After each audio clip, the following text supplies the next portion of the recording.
Life has always been a challenge.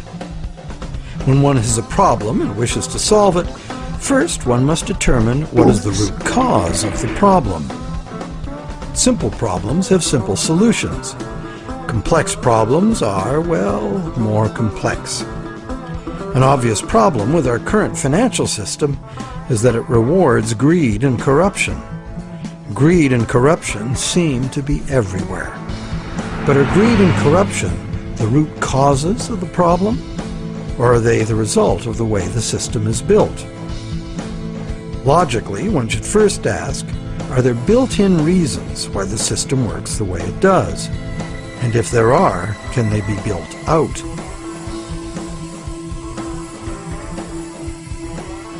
Some say the basic reason the system is unstable and leads inevitably to corruption is the charging of interest.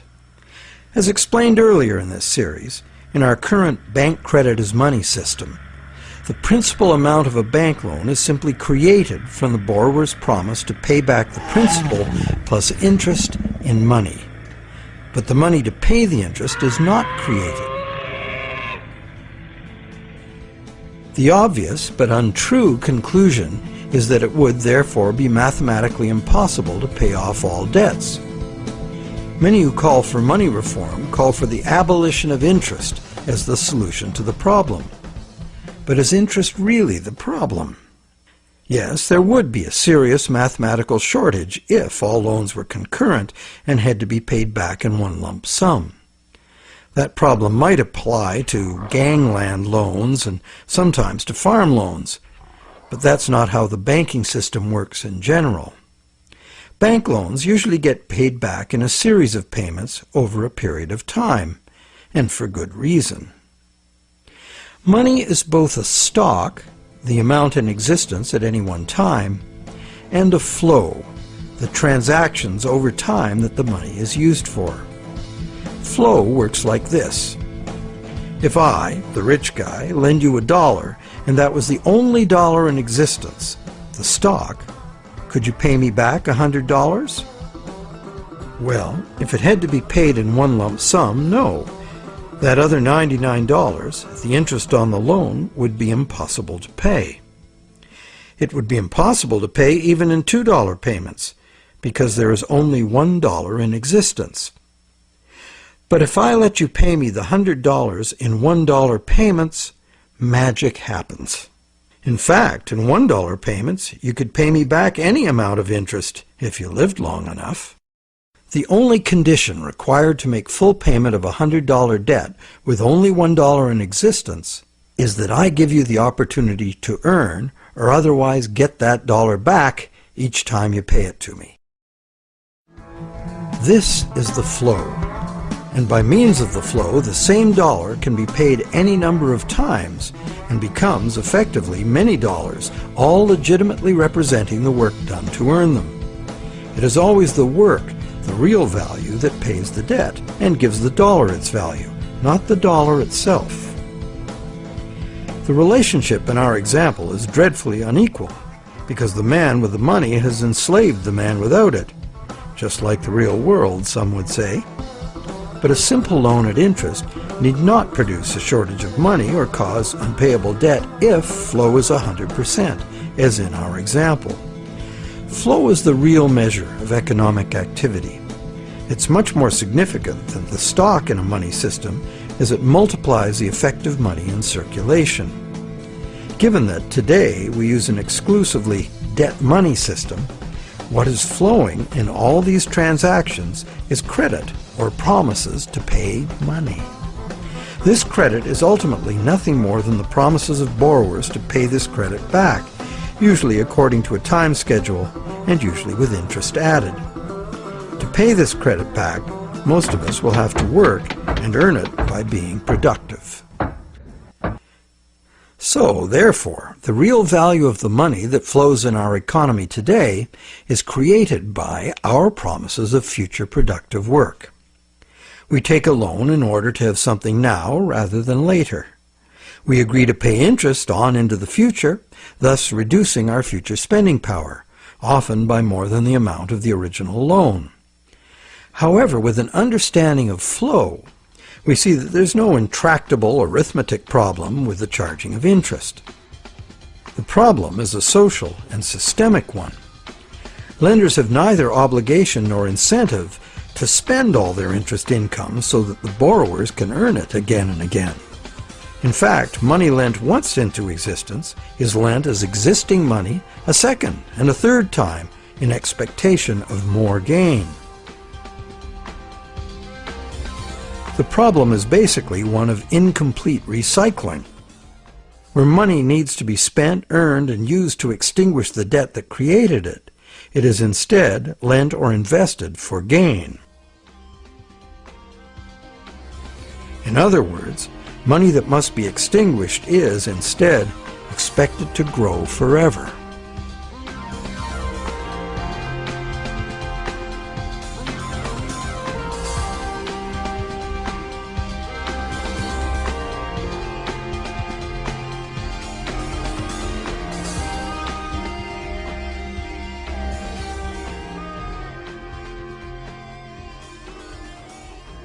Here's another simple example of a basic mechanism inherent to all lending.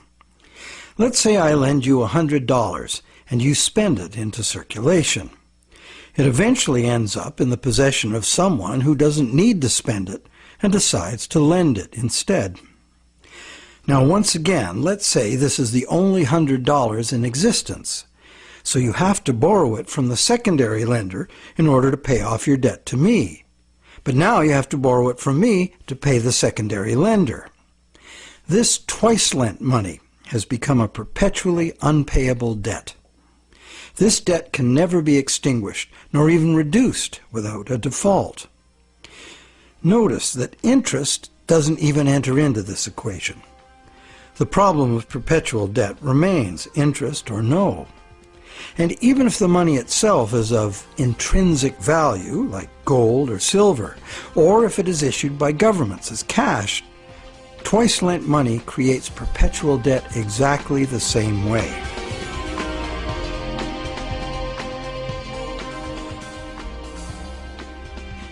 When the same money is lent at interest, several times simultaneously, not only is the debt perpetual, society as a whole is paying moneylenders multiples of the interest rate for the use of the same money. There's an expectation that existing money should increase indefinitely by being lent at interest. But this requires us to mentally divorce the money from the debt from which it came. However, the reality is, every dollar created today has a scheduled appointment to be extinguished as a principal payment on the loan that created it. And that's why debt money can't be separated from the debt that created it. It's like a yo-yo spun out into circulation in the economy for a while and then pulled back in at the appointed time. In order for the yo-yo to be free to return, all of the debt money needed to extinguish the debt has to be available to be earned. The flow must be complete. Can't we just pay off these debts with other money? But what would other money be? Today, the amount of physical cash and coin in circulation is very small. Almost all money is bank credit, debt money. So if almost all money comes into existence the same way, then it's valid to picture each debt money dollar as having its own cycle from creation to destruction. So, the question, can we pay off debts with other money? No, there is no other money, as all of it is similarly committed to debt in one form or another.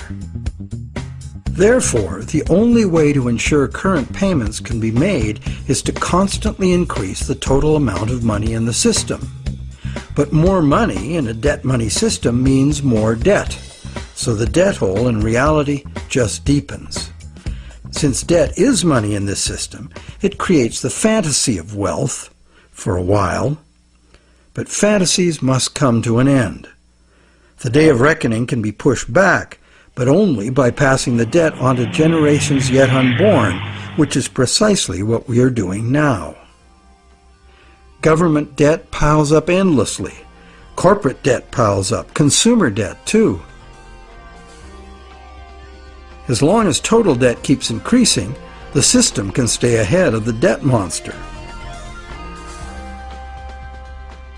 But all of this debt is an absurd fantasy that our descendants will surely never repay. Nor would they be advised to, as repayment of debt would eliminate the money stock and plunge the world into a depression. Once real growth levels off due to the inherent limits of human productivity or the limited resources of a finite planet, this growth-dependent money system can only resolve its impossible arithmetic in a destruction of value. This can either happen through a deflationary spiral of credit defaults and falling prices, or by the devaluation of the money unit. Taken to extremes, either course of events will destroy an economy and even a civilization.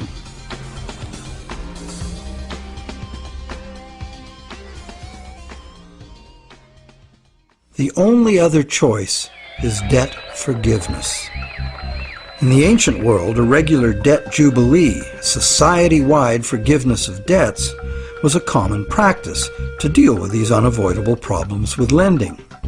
It was considered normal, even by the rich and powerful, that the general good of society took precedence over the rights of those rich enough to be lending money for profit.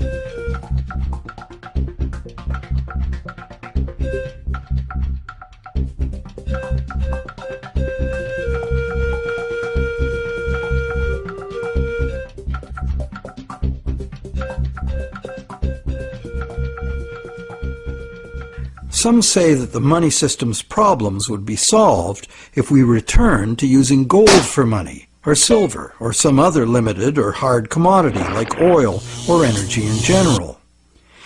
They argue that this prevents money from being created in excess and backs it with real value. However, it also makes those who actually possess the selected physical substance the only ones with real money. Everyone else would only have a claim on real money.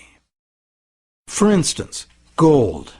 How would we ever transition back to an honest gold economy with a natural distribution of gold among the population? That's long gone. And why would we want to do that? The gold-based money system is our past. It's how we got to where we are today. Gold is inconvenient. Even more so is a barrel of oil.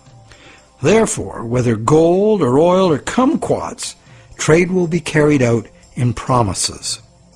The real question is, if we are going to trade using promises of delivering something of real value, why gold? In fact, why any single commodity? At this time in our evolution, doesn't this very old idea of money merit serious re-examination?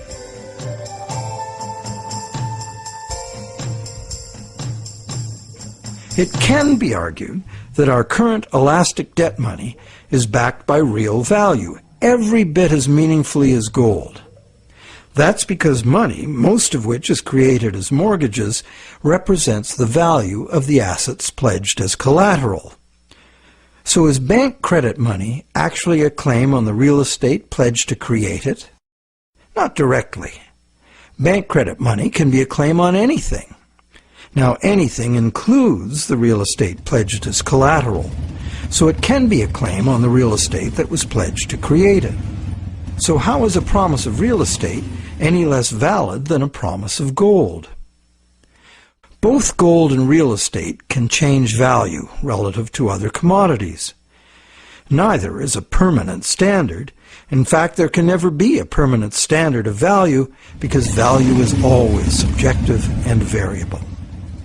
So it would seem that the crucial difference between a claim on gold and bank credit is that bank credit is not a claim on any specific real thing, while the promise of gold is. The promise of gold has to be a promise of a specific amount of a specific real thing from a specific promiser. Isn't that the essential reason why many people would consider a promise of gold the better promise? But that is only true if the promise is reliable and what is delivered is really gold. with the discovery that some of the gold bullion sitting in central banks is actually relatively worthless tungsten plated in gold, the whole argument that gold is the most solid, reliable money is shown to be neither solid nor reliable. Precious metal is susceptible to counterfeiting, it's heavy, and it's vulnerable to theft. So to return to commerce via the physical exchange of precious metal coins would mean civilization had reverted to a pre-electronic level of technology. In the absence of such a collapse, the economy would still wind up running on promises just as it does now. So once again, money would only be as good as the promises made, and there would be no need of actual precious metal coins if all transactions were carried out with promises.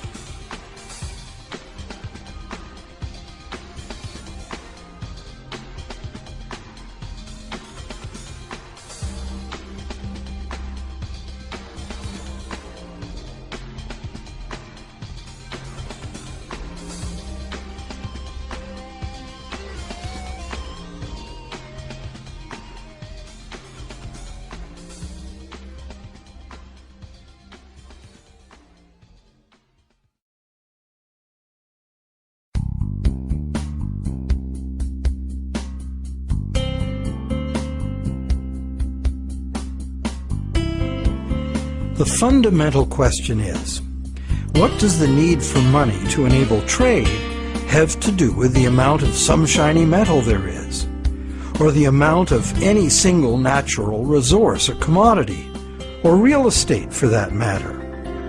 Where is there any meaningful relationship between the functional need for money and any of these things? To answer that question, let's go back in time and find out when money started and why it became what it is today. We know that Stone Age people had money. In the Stone Age, before writing was invented, money had to be a portable object of value, because that was the only technology available. That's why rare shells and stones, from which jewelry could be made, were ideal as money. A rough standard of value for these money objects developed over large areas, enabling extensive networks of indirect trading. This way, people could obtain specialty items not available in their own environment, and look good doing it. The popular concept of jewelry as a store of value has continued to this day. In later agricultural civilizations, cattle were often the standard value objects for large transactions, and salt for small ones. Salt was rare in those days and valuable.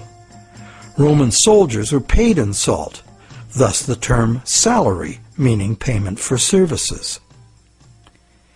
With the invention of writing, trade in other commodities could be carried out using promises of cattle and salt. The cattle and salt weren't necessarily what was finally delivered. They were just commonly understood units of value in which the real trade goods could be conveniently priced. Written credits were expressed in these two common units, although they represented a variety of real goods and services. This form of money was ideal for local economies, where traders were known to each other and pledges could be collected upon.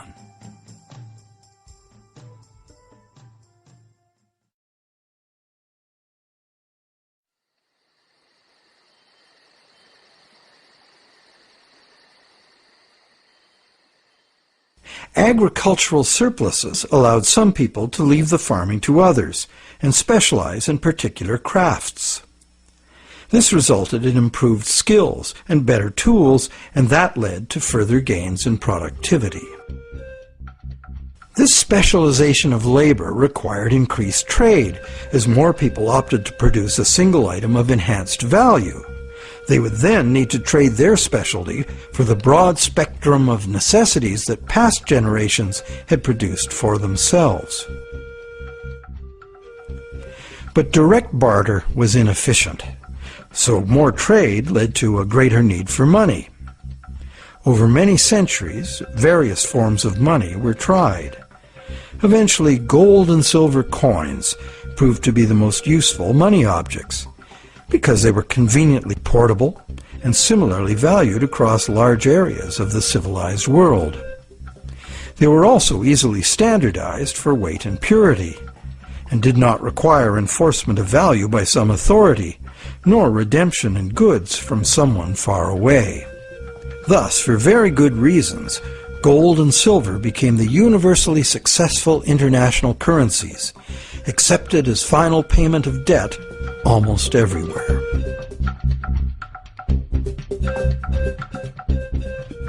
The problem with a system in which money is a standard commodity is that it is most efficient when only one standard commodity is used. But if you do that, it makes the value of money exclusively dependent on the quantity of that one commodity in relation to all other commodities. For example, the Spanish thought they would be fabulously wealthy with all the gold they stole from the Aztecs and the Incas, and then turned into money back home. But when the gold got back to Europe, sure, the amount of gold increased, but it didn't increase real productivity in proportion. Fertilizer would have been more useful for that. So because there was no big increase in real stuff to buy with it, the value of gold decreased, and the Spaniards discovered that gold had no absolute money value in itself, as many people had imagined it would. Its value was determined by its abundance relative to the value of real goods and services to be bought. Yet many continue to argue that the value of gold, a luxury item of no practical use to most people, should be the measure of value for all the real goods and services essential to our lives. While some campaign for a return to gold, others mistakenly believe that today's money still does represent gold held in a vault somewhere. That hasn't been true for decades. In our current money system, we use national fiat currencies and bank promises to pay in national currencies as the standard commodity instead of gold. National currencies used to be promises to pay in gold or silver, but way more promises were made than could be honored, so that system fell apart. Today, national currency is just legally enforced money, what they call fiat money. That is, it's money you have to accept because the government says so. To many, this government fiat money is just worthless paper. But is it really? We can pay our taxes with it, and governments, especially local ones, provide essential services paid for with those taxes, like roads, schools, hospitals, libraries, police, and military. So government fiat money isn't worthless at all. Now, it is true that consumers of government services have no individual free market choice as to what their tax money is spent on and what services they receive. In fact, many taxpayers may not want those services. So therefore, this money can rightly be accused of being monopolistic, coercive, and socialist. But government is coercive, monopolistic, and socialist by nature, isn't it? What else should it be? Government in a democracy or a republic is ideally a single authority, empowered by society to enforce laws agreed upon by society for its own collective benefit. In a free market economy, government must provide the level playing field of law within which the free market can function. And it also has to provide the referees to enforce the rules of the game. Those who are nostalgic for the freedom of the frontier should recall that the first thing early settlers usually did was elect a sheriff and build a jail and collect taxes to pay for both, for good reason. So government fiat money isn't inherently worthless by nature.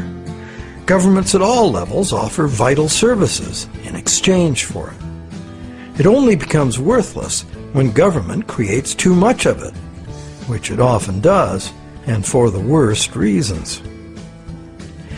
While many reformers are fixated on the differences between gold and fiat currency, what's more important is the essential similarity. Being single, uniform commodities, gold, silver, national currencies, and bank credit all share the characteristic common to monies for millennia past.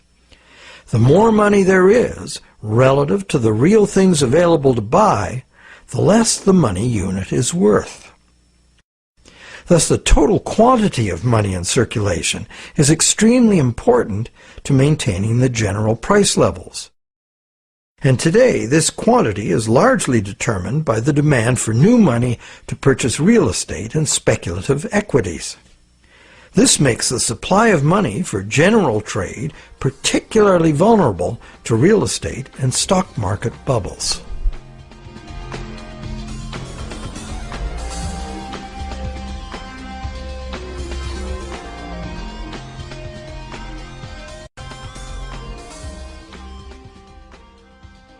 Perhaps the most significant problem with money as a single commodity is its tendency to concentrate wealth.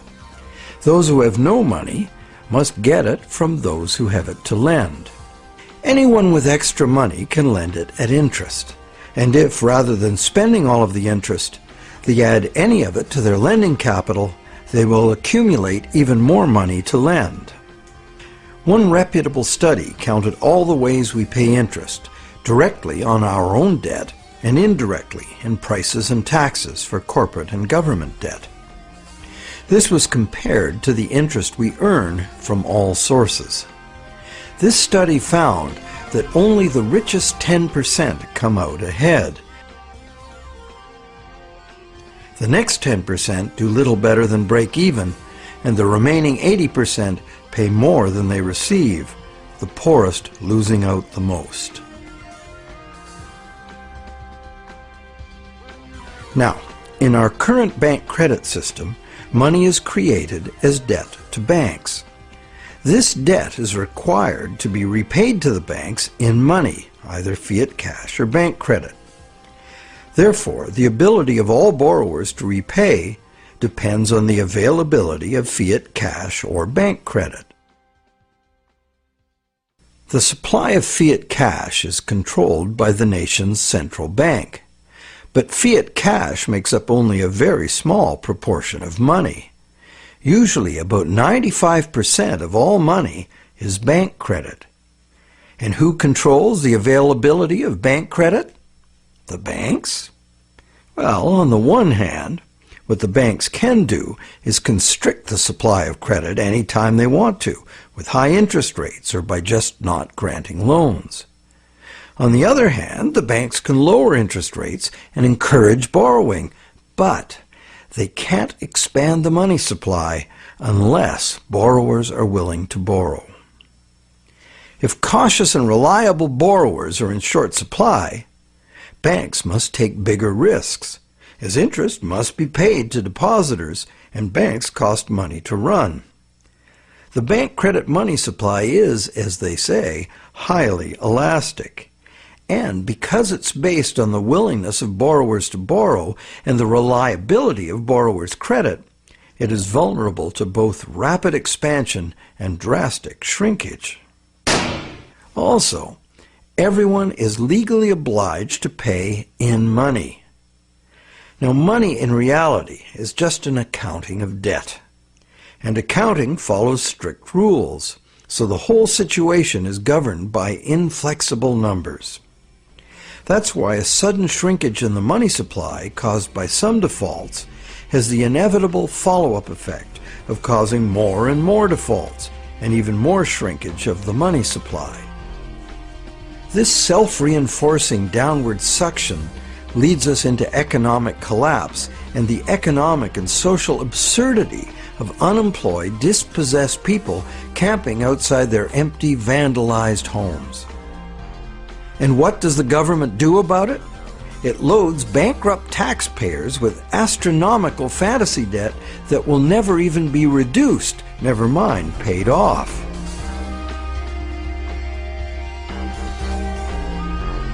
All this is done to fill up the negative balance sheets of the banks with money the banks never had in the first place.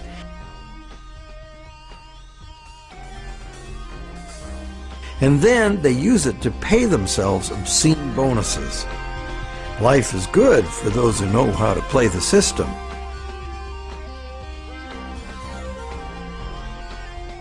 The bailout scam was the biggest daylight robbery in the history of the world. So far.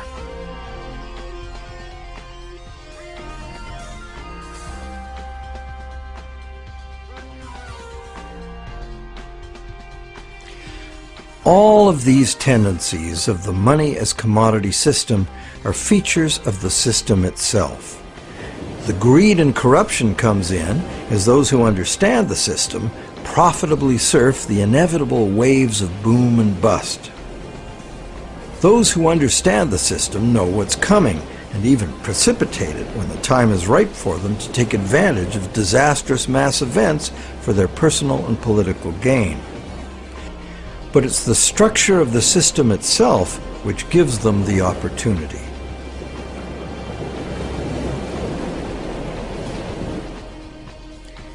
And they have taken this opportunity over and over again since ancient times. People complain of the injustice, blame each other, blame the left or the right or whoever the scapegoat of choice is.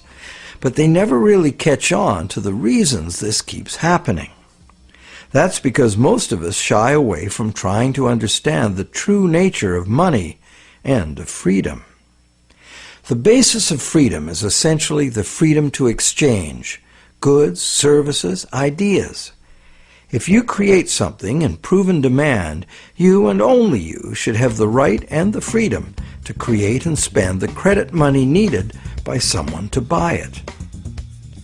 Money as a portable uniform commodity was invented a very long time ago. It was the only choice using the technological means available at that time. But times have changed. So why is this outmoded technology still the prevailing concept we have for money? Could we go beyond money as we've known it? Could there be a new basis, a fresh concept, a design that could more effectively address the real purpose of money in the 21st century?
Awareness of the need for real change in the money system is growing.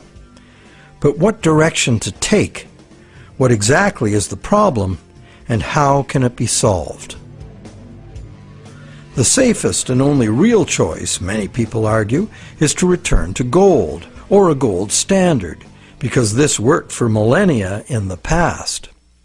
But gold itself is impractical for transactions in the modern world. It was impractical centuries ago, which is why the promise to pay gold system developed. And so it is certain that, in practice, transactions would be conducted in promises to pay gold, not gold itself. Thus, the promises to pay gold money will only be as reliable as the promises. So in reality, it isn't the gold that makes the system work, it's the reliability of promises. Would they be reliable promises? Maybe. But what we would be using as money would be like the old goldsmith's promises, made in the knowledge that only rarely does anyone ever ask for real gold. This was the problem with the goldsmith situation. The real gold was seldom claimed, allowing fraudulent promises of gold to be made and used as money. Why would history not repeat itself if all the same elements remained in place? Another thing, what most people say they like about the gold system is that promise of gold money is a promise of a specific amount of real value. Now this is an odd idea, given that the vast majority of us have no use for gold, so how much real value can it have for us? Wouldn't a promise redeemable in food, clothing, or shelter be much more real? People also like the idea that gold is just gold, doesn't need a government to create it. However, it does need miners.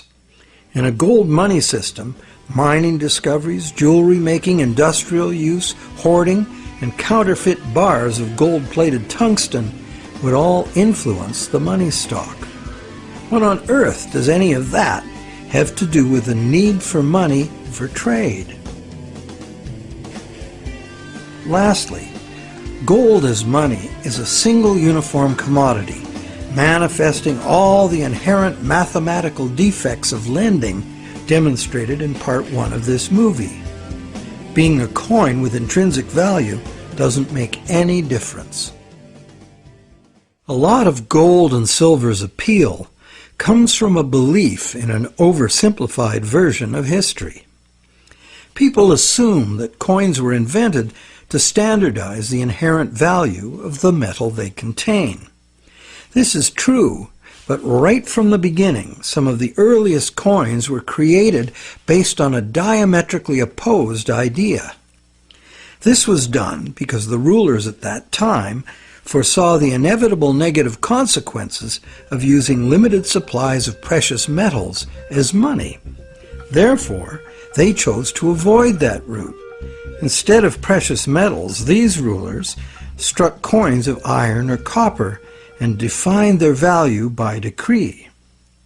What's more, these coins by decree were heated and dipped in vinegar, so the metal they contained would have no intrinsic value. These coins were in fact the original and true fiat money. They were merely tokens of value, money created by law and enforced by the ruler's authority.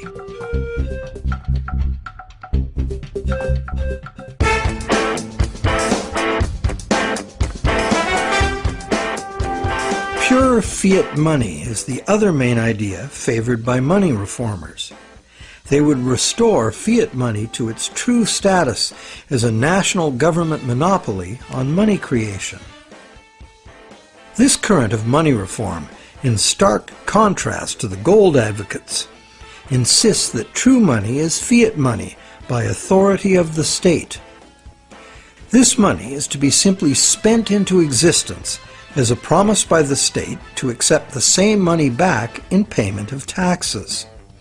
The taxes are compulsory, and the state also promises to enforce the acceptance of this money in court. These are very reliable promises and can result in very reliable money.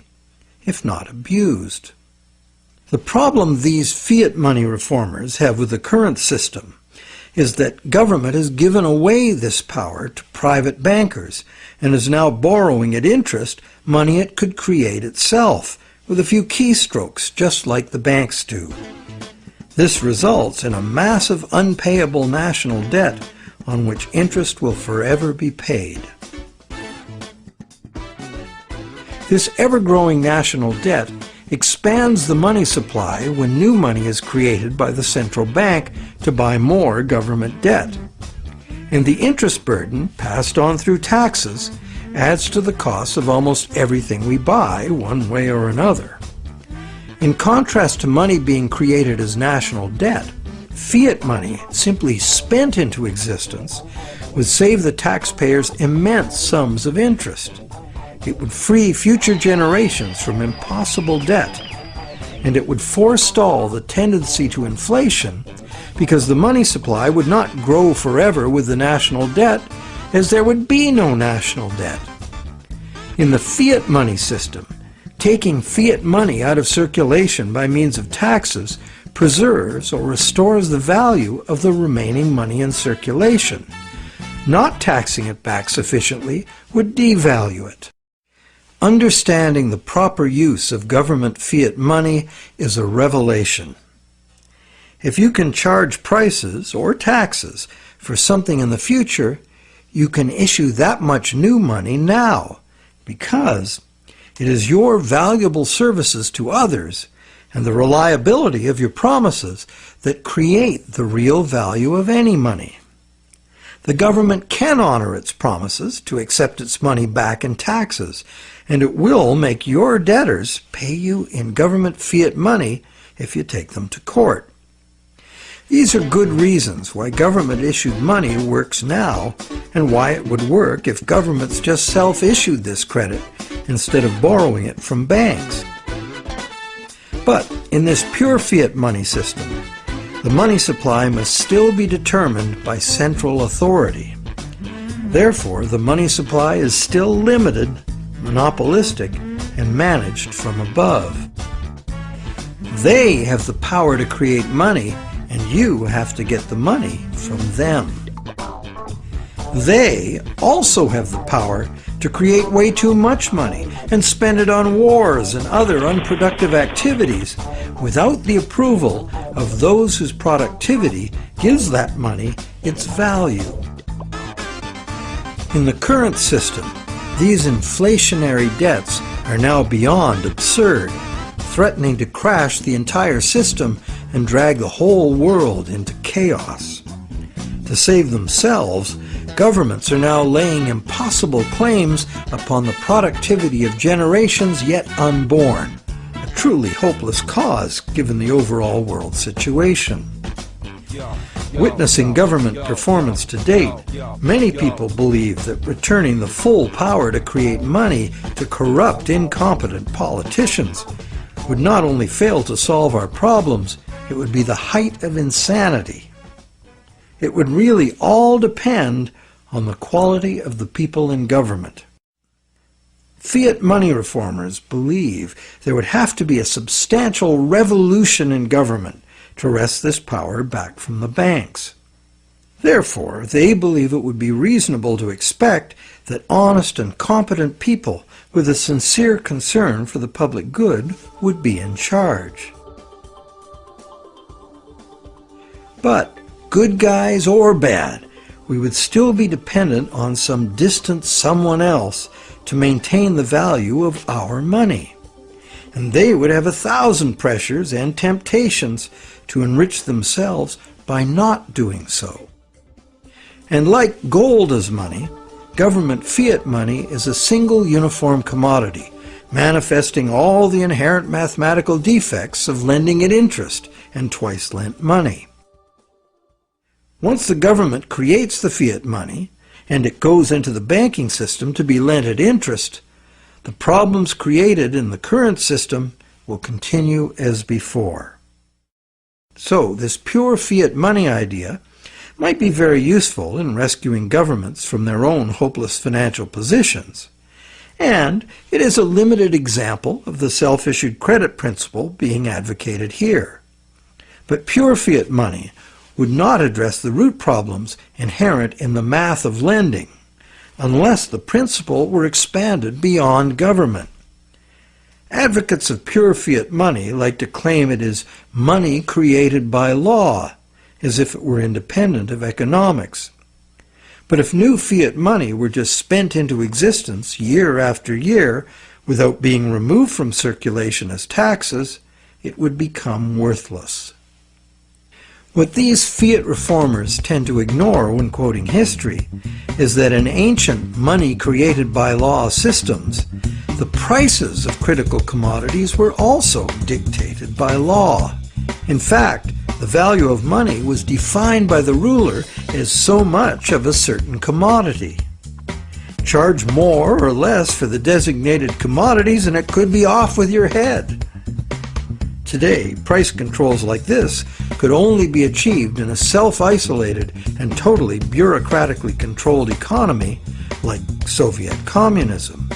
In a free market global economy, money created by law is bound by the same laws of supply and demand as any other single uniform commodity money. In other words, pure fiat money in a free market is an illusion.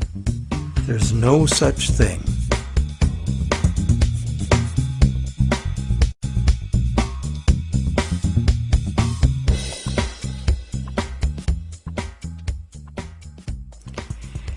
In the third stream of money reform are the various types of so-called alternative currencies, all of them based on some concept of money being created as self-issued credit.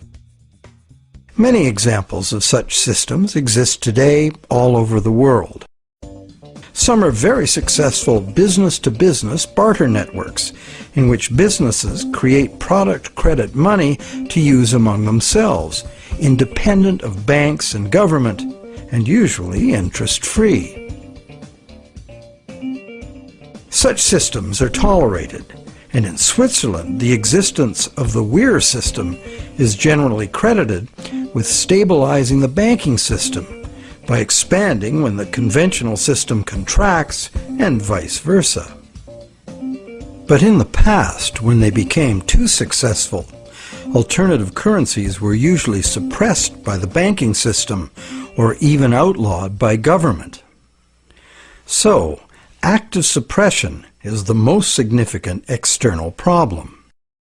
The most common inherent problems with these systems are their limited scope and acceptance, their operating costs, and the unreliability of member credit.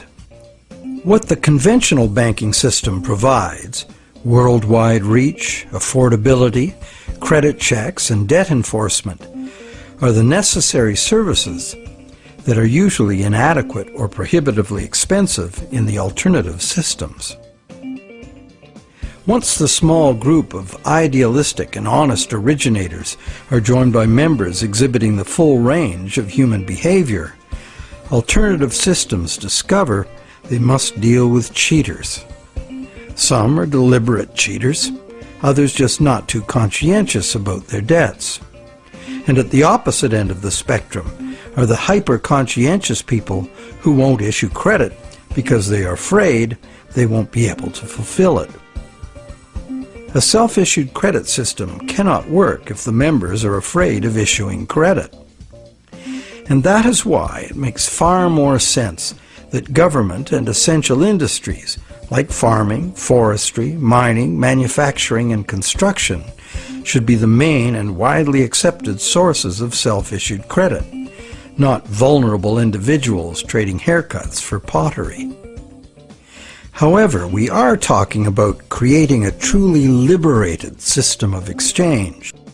Therefore, in this proposed new system, anyone would have the freedom to issue credit, because only voluntary acceptance would determine the circulation of it. The costs of accounting in self-issued credit systems could be overcome entirely by emerging technologies, allowing the creation of a digital coin.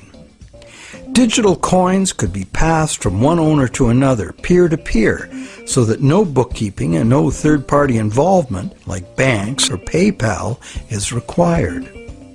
This leaves only the problem of achieving global spread.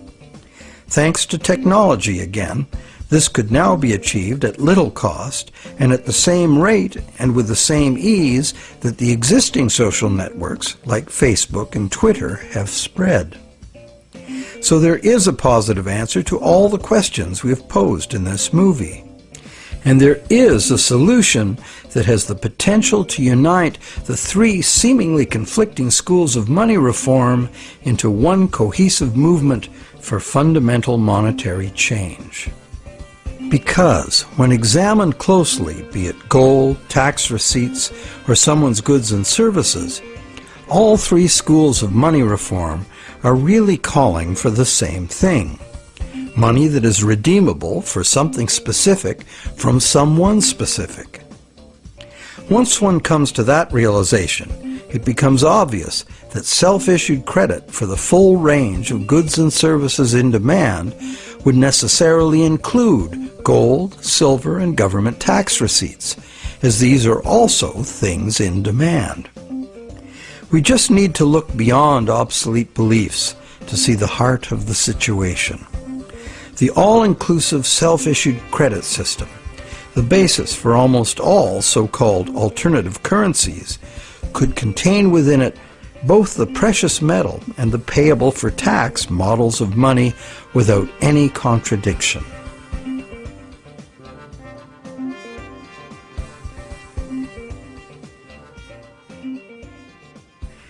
Money has both religious and social histories that are fascinating and go well beyond just the need for trade.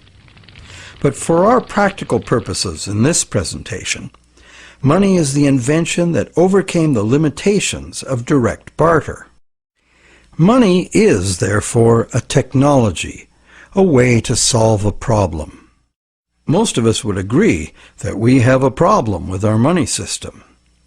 This is no surprise once we realize the current system was designed by bankers in their own interest, and governments wanting to pump out artificial money to wage war and pay for it with the hidden form of taxation called inflation.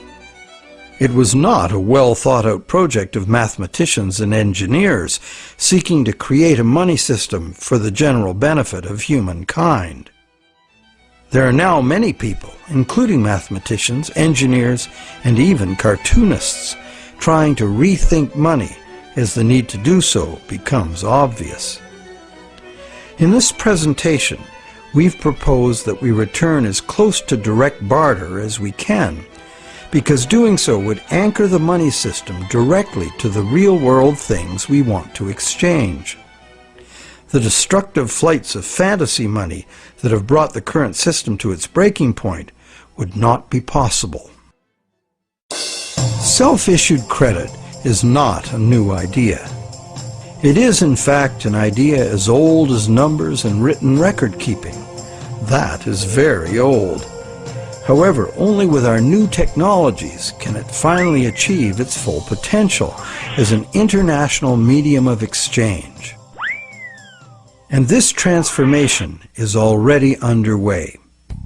Extensive electronic barter networks, some with their own currencies, exist among businesses right now.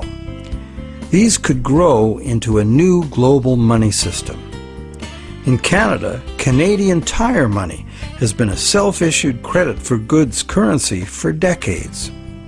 This money is redeemable for merchandise at Canadian Tire stores only, but is widely exchanged as payment by third parties because almost everyone eventually buys something at Canadian Tire.